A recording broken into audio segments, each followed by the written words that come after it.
So, welcome to this installment of EJIL Live, and I want to thank the Instituto de Impresa in Madrid for hosting my interview with Professor Sarah Nouwen from Cambridge University, who has recently been appointed by the Board of Management of EJIL to join me as Editor-in-Chief of EJIL. Welcome today and welcome to EJIL. Thank you for taking on this responsibility. Thank you very much. I think most people watching will know you or have read some of your stuff, but maybe we should start. Just tell us a little bit about your academic trajectory, where it started, where it's going. Well, where it's going, who knows, but where it started in the Netherlands. I come from a legal family, and against the advice of my father, who said, please go and study something interesting, theology, philosophy, history, I decided to do law, and mostly because actually I wanted to be a journalist, and the journalist kind of the foreign correspondent.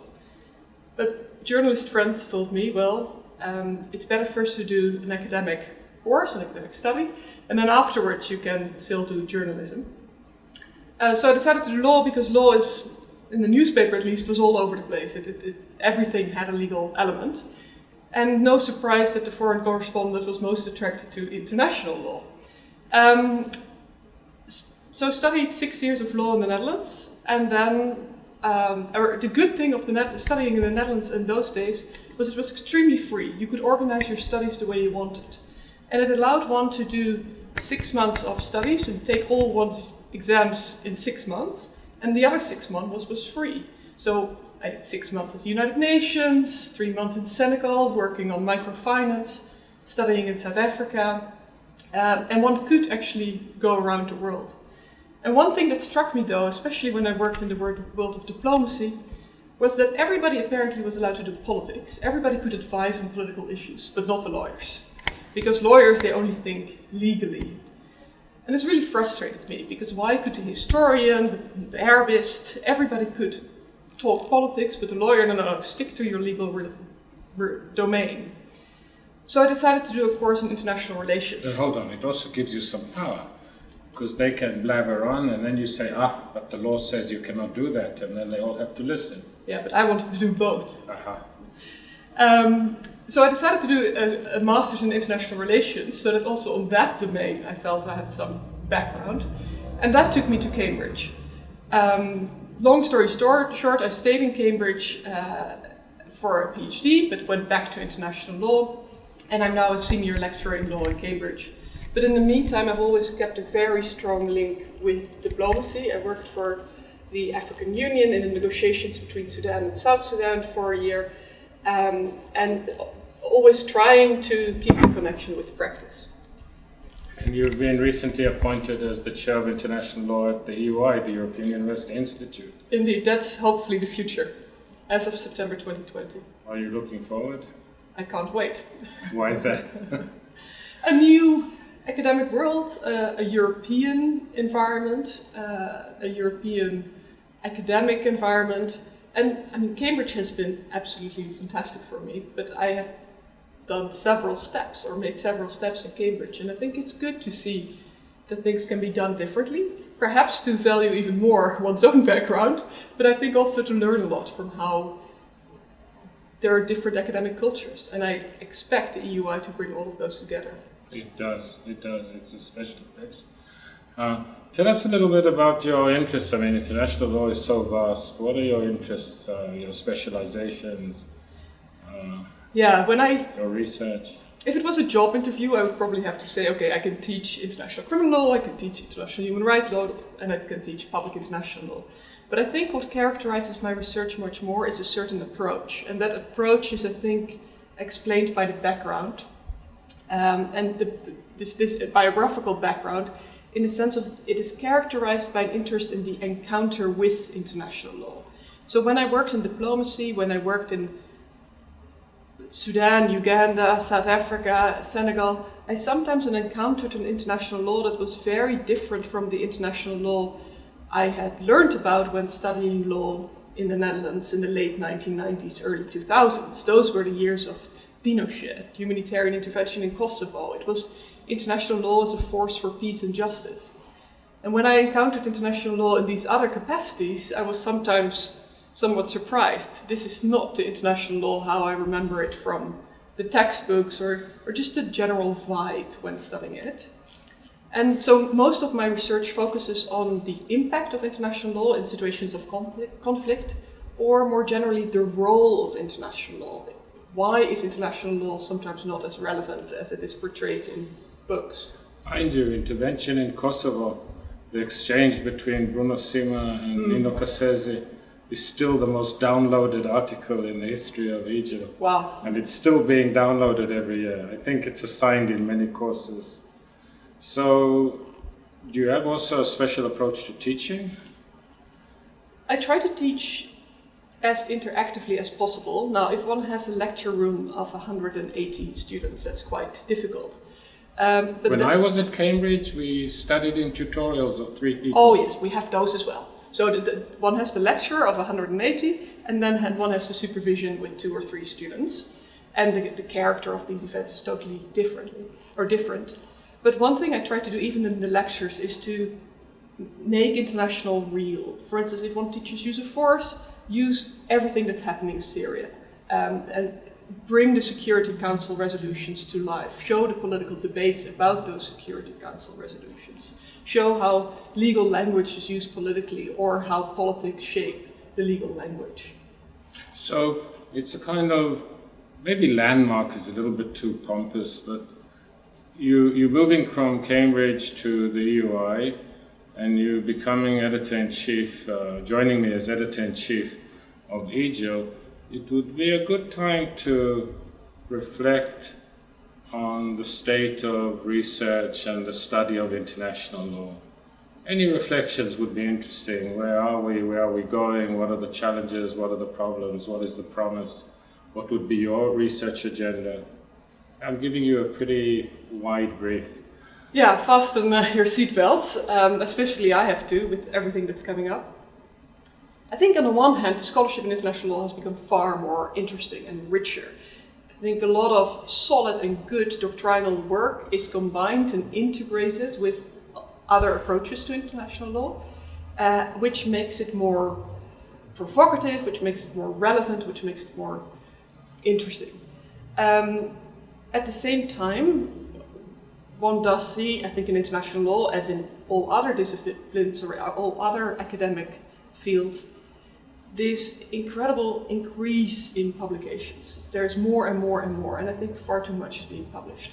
And that has problems because it's more and more difficult to compare quality, who has published what is a good publication. But it's also a problem in the sense of doing research, because so much is out there, one cannot even begin to research everything that's been written on that topic. So how does one then select? And there's a risk that one actually doesn't read the pieces that one should read. That's my impression. Everybody's so busy writing. Yeah. Nobody's reading. Well, I think you're into food and cooking, so I think there's really an argument to be made that we shouldn't only have slow food and slow cooking, but we should also have slow writing and slow publishing. But of course that goes against a lot of the pressures that people are facing. At the same time, I do wonder whether some of those pressures are self-imposed, or at least they're cultural, and we all buy into that culture. We buy into a culture of wanting to be seen everywhere, we buy into a culture of wanting to publish everywhere, and I just wonder whether we could collectively be more conscious of that and change our attitudes. Do you have a strategy for that, for yourself? Yes, so my EUI strategy is going to be, look, I've been invited to come to this place. I've been given this opportunity to be in a place where there's so much space for discussion with graduate students, but then also space for one's research. I'm going to try those years not to travel all over the world to go to conferences in order to be elsewhere. It's also ecologically very responsible. Well, I think that's absolutely necessary these days. But, so I think as a result of this interview, I won't be invited to a single conference. Oh, maybe even more than you think. Let's talk a little bit about publishing. So it's not only that there's so much self-publishing and interesting blogs and working paper series and SSRN, etc. There's also been a huge proliferation of learner journals. which I think in some way at least is driven by economic and profit interest of the publishers. They do make a lot of money from journals, even with, so one has to be selective. Apart from EJIL, of course, do you have any preferences? Which journals you sort of regularly look at? The Leiden Journal.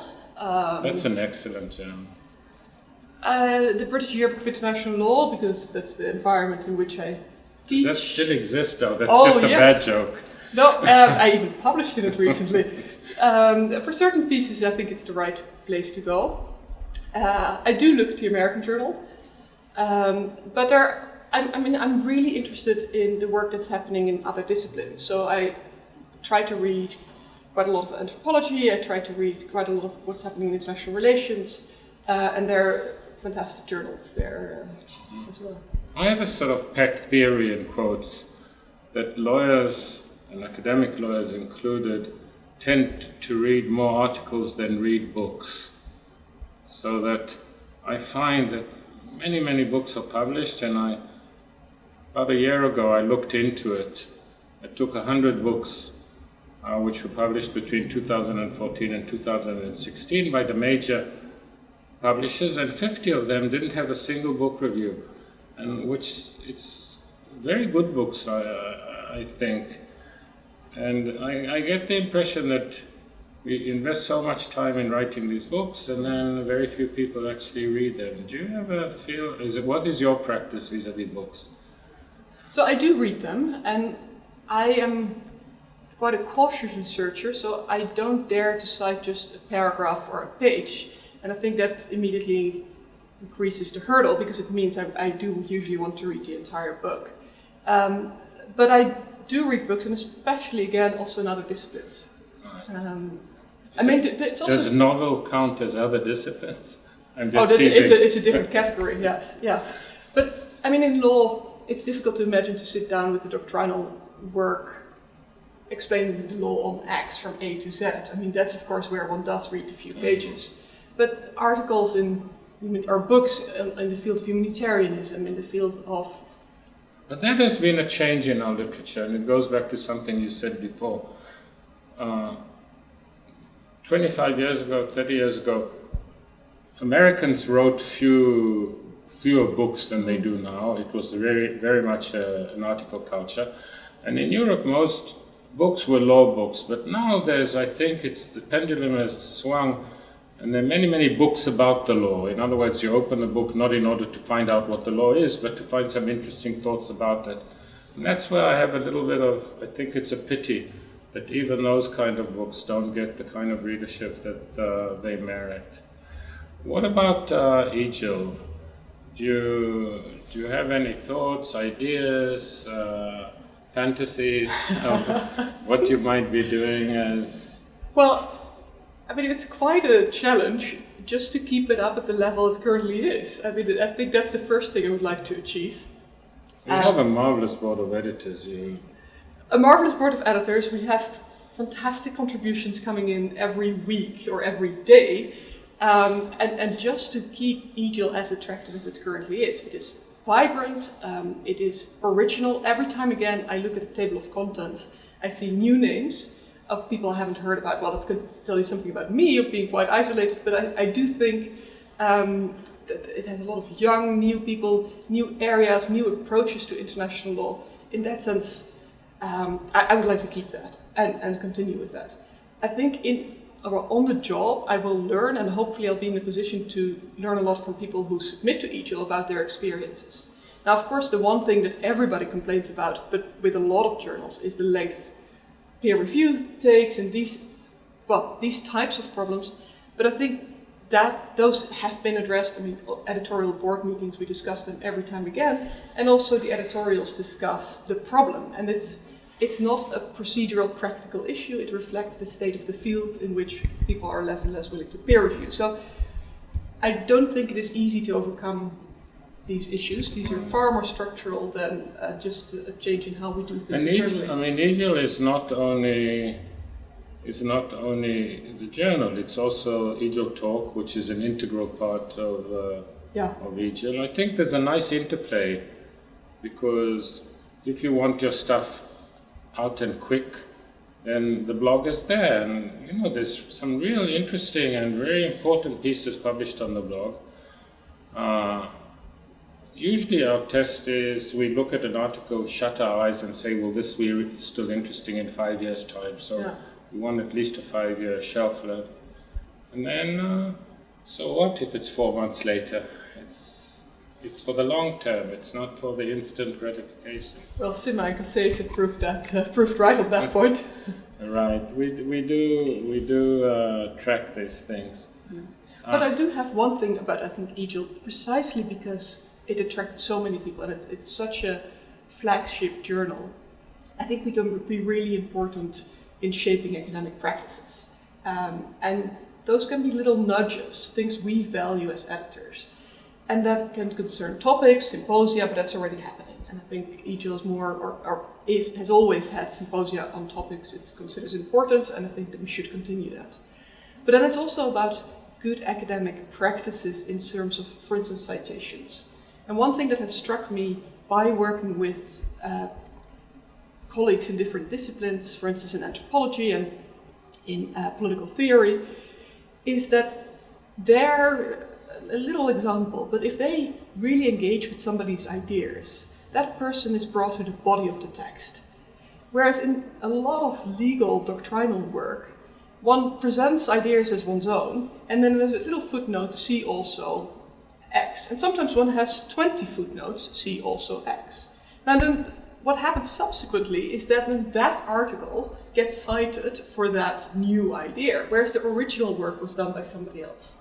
And I think that has two implications. One is we should be much more rigorous in going back to the original sources, the original ideas, and not as reproduced by somebody else.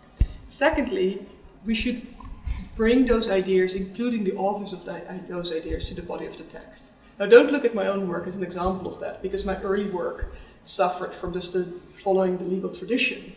But I think in my later work, inspired by working with colleagues, I've tried to adjust that. And you think we as editors should be a little bit interventionist in this? Not interventionist in the sense that we start editing, but more awareness raising for this.